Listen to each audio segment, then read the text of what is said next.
وہ کہتے ہیں کہ چہرے کا پردہ نہیں ہے، ہاتھوں کا پردہ نہیں ہے، پاؤں کا پردہ نہیں ہے۔ شاید وہ اس بات کو جو ہے وہ سمجھنے سے قاصر ہیں کہ یہ محارم کے لیے ہے۔ عورت کا مخصوص اعضاء کا پردہ تو اس کے باپ سے بھی ہے، اس کے بھائی سے بھی ہے، اس کے محارم سے بھی ہے، حتیٰ کہ بیٹے سے بھی ہے۔ لیکن یہ جو اعضاء ہیں ان کا پردہ بھی عورت کے اوپر لازم ہے، چونکہ جو شر پیدا ہوتی ہے وہ چہرے سے اس کا آغاز ہوتا ہے۔ تو میں ایک بات کہا کرتا ہوں کہ یہ جتنے دلائل ہیں ان دلائل کے جواب بھی علماء نے دیے ہیں، یہ ساری بحث کی جا سکتی ہے۔ میری مائیں بہنیں تصور کر لیں کہ سیدہ فاطمہ تو زہرا کا پردہ کیسا ہوگا، تو ان کے تصور میں حیا میں لپٹی ہوئی فاطمہ دکھائی دے گی۔ بلکہ سیدہ فاطمہ تو زہرا سے جب پوچھا گیا کہ عورت کا صحیح پردہ کیا ہے تو انہوں نے کہا کہ عورت کا صحیح پردہ یہ ہے کہ وہ کسی مرد کو نہ دیکھے اور کوئی مرد اس کو نہ دیکھے۔ حضرت عبداللہ ابن مکتوم رضی اللہ تعالی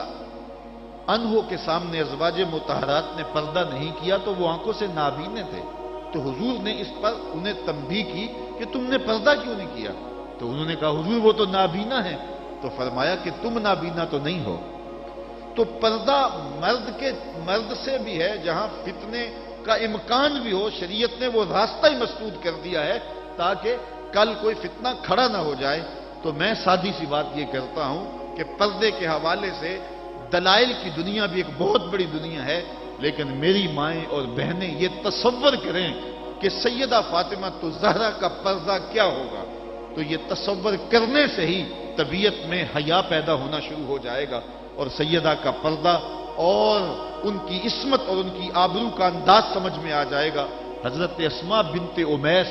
رضی اللہ تعالیٰ عنہ فرماتی ہیں کہ میں سیدہ فاطمہ تو زہرا کے پاس بیٹھا کرتی تھی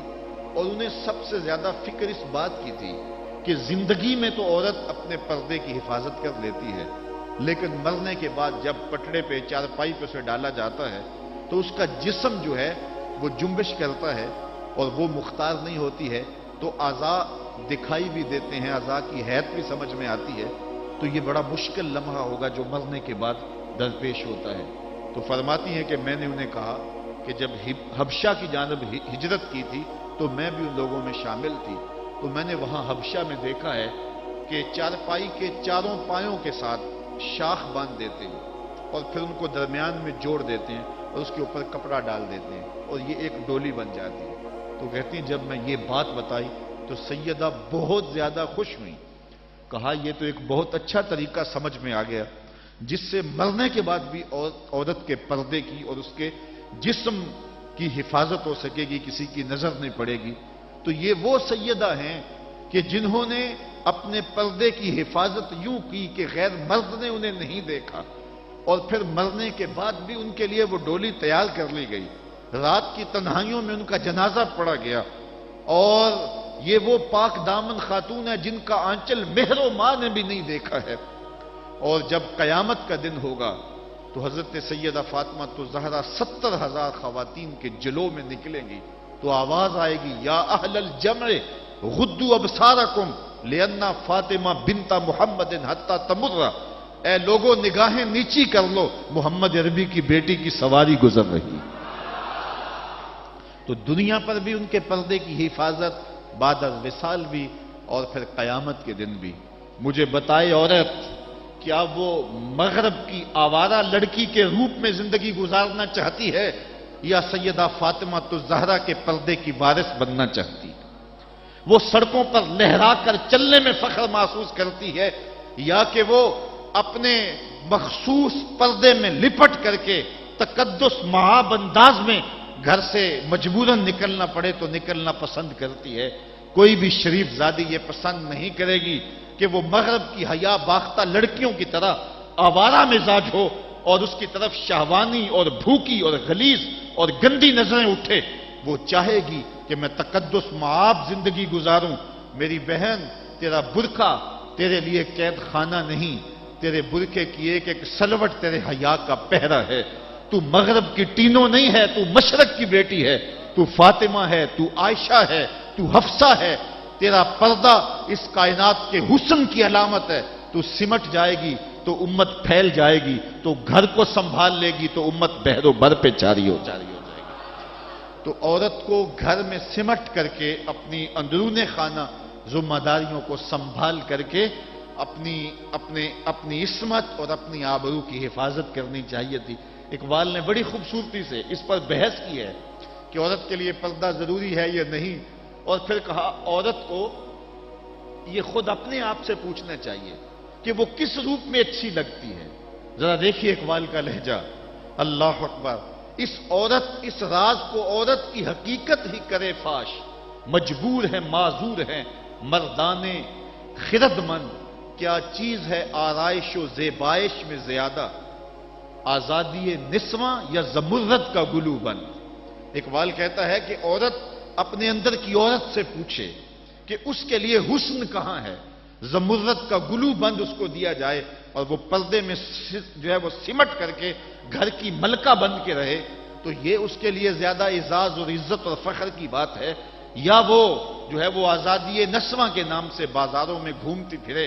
اور مردوں کے سامنے ہنس ہنس کے باتیں کرتی پھرے۔ ایک عورت 4 گھر کے افراد کی خدمت کو اپنے لیے بوجھ سمجھتی ہے اور اسلام کو متعون کرتی ہے کہ اسلام نے مجھے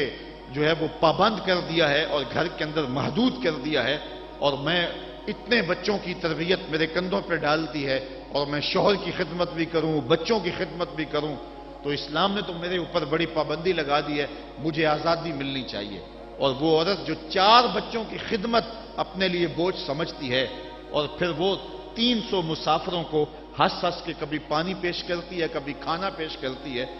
300 مسافروں کو ہنس ہنس کے مسکرا کے لہک لہک کے پانی پیش کرنا اور کھانا دینا، اور مختلف ذہنیتوں اور گندی سوچوں کے حاملین لوگ بھی اس طبقے میں موجود ہوتے ہیں اور ان کی شہوانی نظروں کا شکار ہونا، کیا عورت کے لیے یہ عزت ہے؟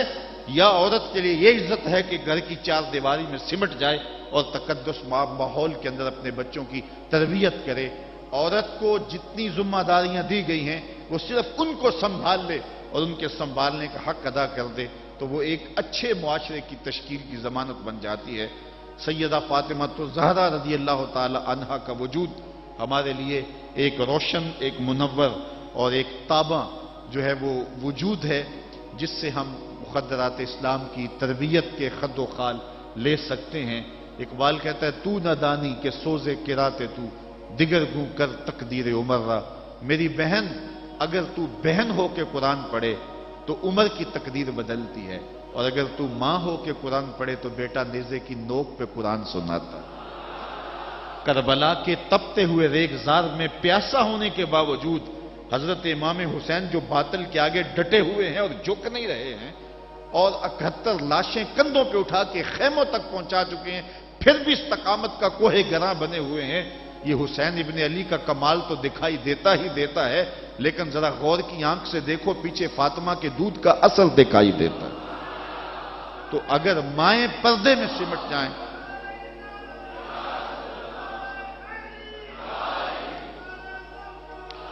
تو یہ حضرت امام حسین کی صورت کے اندر امت کو جو خوبصورت تحفہ دیا،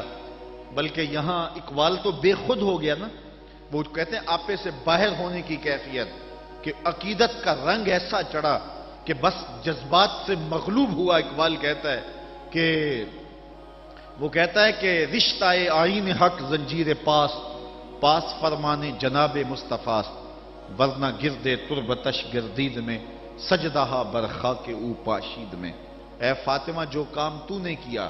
اگر شریعت کے حکم کی زنجیریں میرے پاؤں میں نہ ہوتی اور آپ کے باپ کا ہی حکم کہ اللہ کے علاوہ کسی اور کو سجدہ جائز نہیں، یہ مجھے ملحوظ نہ ہوتا تو میں کعبے کی طرف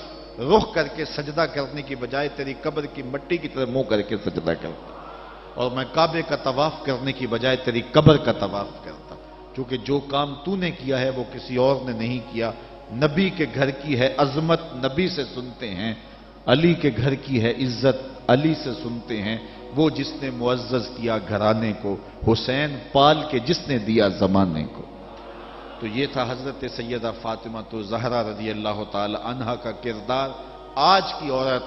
سیدہ کے کردار کو اپنے لیے نمونہ حیات بنا کے اپنی زندگی کی راہیں متعین کر دے۔ اگر پندے سے درویش پذیری، ہزار امت بمیرت تو نہ میری، بطول باش و پنہا شو ازیں اثر کہ در آغوش شبیر بگیری۔ اگر فقیر کی ایک بات تو مان لے، ہزار امت مر جائے گی۔ اقبال کہتا امت مسلمہ تجھے زوال نہیں آ سکتا، اور وہ کیا ہے؟ بطول بن جا اور زمانے کی نگاہوں سے پوشیدہ ہو جا، پھر تیری گود میں بھی حسین کے جانشین جنم لیا کریں گے۔ تو جب عورتوں کا کردار بچوں کی تربیت تک محدود ہوتا ہے اور وہ اس کردار کو بحسن و خوبی نبھاتی ہیں تو پھر ایک اچھا معاشرہ تشکیل پاتا ہے۔ لیکن جب حیا باختگی زمانے کو جکڑ لیتی ہے تو پھر قومیں اپنا وجود کھو دیتی ہیں۔ ہمیں ان تمام اسباب پہ غور کرنا چاہیے جس نے اس امت کو عروج سے زوال کی طرف دھکیل دیا، تو ہمیں ایک سبب یہ دکھائی دے گا کہ مخدرات اسلام کا جو کردار تھا، جو ذمہ داریاں تھیں، وہ اس نے پھر ادا جب کرنا چھوڑ دی اور اپنے دائرہ کار سے باہر آ گئیں، تو پھر وہ ذمہ داریاں نہ نبھانے کے سبب امت روح بزوال ہوئی۔ گھروں میں بیٹھ کر کے ماؤں نے تربیت کی تھی۔ ہم نے دور اسلام کے اندر بڑے بڑے مشکل حالات دیکھے ہیں۔ مشکل حالات میں جب اسلام پہ سخت سے سخت وقت آئے، لیکن جب درگاہیں بند ہوں گی، جب خانقاہیں بند ہو گئیں، جب مدارس دینیاں بند ہو گئے، جب اذانوں پہ پابندی لگ گئی، جب بہت کچھ ہوا تھا، لیکن ماں کی گود کی درسگاہ تو کبھی بند نہیں نہ ہوتی ہے۔ تو ماؤں نے اس وقت دین کو زندہ رکھا۔ آج بھی ہمیں اسی طبقہ نساء سے امید ہے کہ یہ دوبارہ امت کی نہضت کے لیے جو ہے وہ ایک با ہمت کردار ادا کریں گی۔ اللہ تعالیٰ خواتین اسلام کو حضرت سیدہ پاک کے اسوہ نور کی روشنی میں اپنی زندگی گزارنے کی توفیق عطا فرمائے۔ یہ جو سال ہا سال کے بعد اور سال کے دوران بھی ان کا تذکرہ کیا جاتا ہے، تو فضائل کا باب بھی اپنی جگہ پہ، لیکن ہمیں ان کی زندگی بطور نمونہ اختیار کر کے ماؤں بہن اور بیٹیوں کو اپنی زندگیوں میں شامل کر لینی چاہیے، تاکہ جو ہے وہ اس سے روشنیاں اور اجالے زندگیوں میں شامل کر لیے جائیں۔ اللہ تعالیٰ اپنی خاص رحمتوں سے ہمیں مالا مال کرے اور اپنی خاص کرم نوازیوں سے ہم سب کو اپنی رحمتوں سے ہی